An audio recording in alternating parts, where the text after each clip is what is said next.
Olá pessoal, tudo bem? Hoje nós vamos conversar um pouquinho então sobre o nosso tema da semana, que são as relações conjugais. O Bert Hellinger afirmava que a relação de casal, ela é a relação mais importante, é a maior das relações, porque a vida provém dessa relação. É através da relação de casal que a vida passa adiante. Por isso ela é a maior e ela é a mais importante de todas. E por ser tão grandiosa, consequentemente ela também é muito desafiadora. Afinal, são dois sistemas, são duas pessoas diferentes, vindos de famílias diferentes, com costumes, valores, padrões de comportamento, que se unem e aí sim vão dar continuidade formando um novo sistema familiar.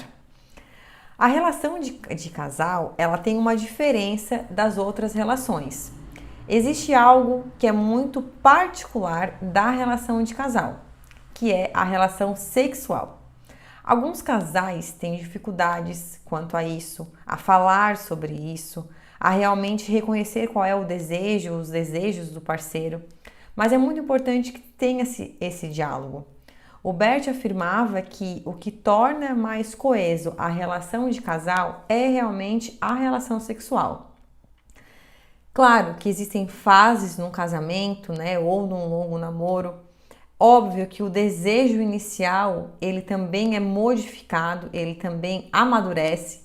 Então, consequentemente, a relação sexual também muda, mas de fato, o que torna o casamento, a relação de casal diferente das outras relações é a relação sexual. Ela é a consumação daquele amor. Claro que a relação sexual não sustenta o casamento, mas ela é imprescindível para a vida daquela relação de casal. E é essa relação de casal que realmente nos desenvolve.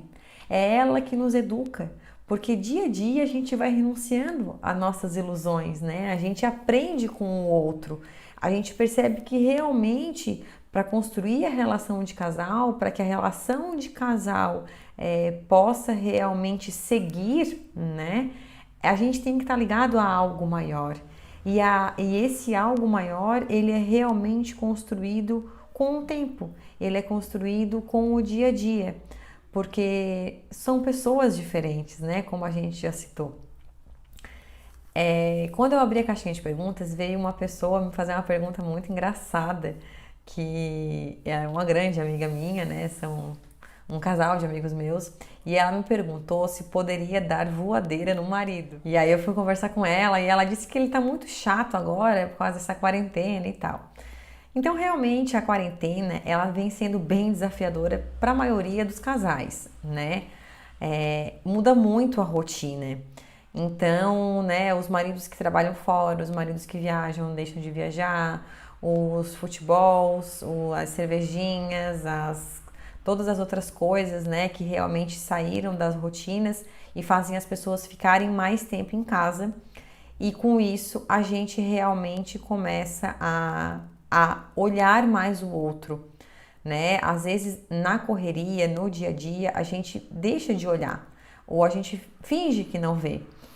E agora todo mundo dentro de casa, né? Então isso se tornou um pouco mais forte, assim, realmente. E é muito importante a gente perceber que o casamento em si, ele é um contrato, né? Muito do mal feito.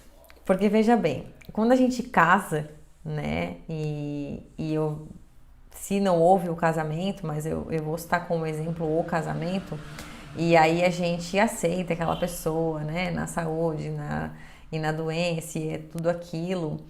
E muitas vezes, né, realmente assinamos ali o termo de casamento, nós estamos nos casando com aquela pessoa. E o que acontece? A pessoa muda. Essa história de dizer assim, ó, mas isso aí não muda. Não muda. As pessoas mudam, as coisas mudam, o mundo muda e, consequentemente, a gente também muda. Às vezes para melhor, às vezes para pior. Mas a gente casa com aquela pessoa. Aquilo que a gente quer que ela mude, ela não muda. E aquilo que não é para mudar, ela vai mudar. Então é por isso que a gente usa muito um termo, tem um constelador que usa muito um termo que eu gosto, que é o recasamento. E realmente, diante de um casamento, diante de anos de um casamento, em algumas situações a gente tem que parar, pensar e analisar e verificar se a gente quer realmente continuar casado com aquela pessoa, né? Alguns casamentos realmente não vão em frente, né? Algumas situações realmente são pontuais e acabam então os casais se divorciando, mas a maioria dos casais, né, pelos números que a gente tem, pelos dados, os números de casamentos que dão certo, né, quer dizer, que não se separam são maiores que dos que se separam, mas é desafiador, então realmente a gente tem que recasar algumas vezes com o mesmo parceiro, com a mesma parceira. E a gente casa, né, com a pessoa toda, né? Eu falei até isso em um outro post. A gente casa com a história daquela pessoa, a gente casa com tudo aquilo que ela tem e com tudo aquilo que ela é, com a família que ela tem, com a história que ela tem, com as origens que ela veio, com os primeiros, segundos, terceiros parceiros que ela já teve, com os filhos de outras relações. Então, tudo isso compõe o ser, compõe o indivíduo. E quando a gente casa com o indivíduo todo. A gente não tem como casar somente com uma parte do indivíduo. Então, a gente tem que ter bem em mente que realmente tudo isso que compõe aquela pessoa tem que ter um lugar diante do casamento, para que assim essa relação realmente seja uma relação sadia e uma relação harmoniosa. E aí, como é que a gente faz? O que a gente precisa fazer? Como que a constelação pode nos ajudar para que realmente tenhamos essas relações de casais de uma maneira respeitosa e harmoniosa?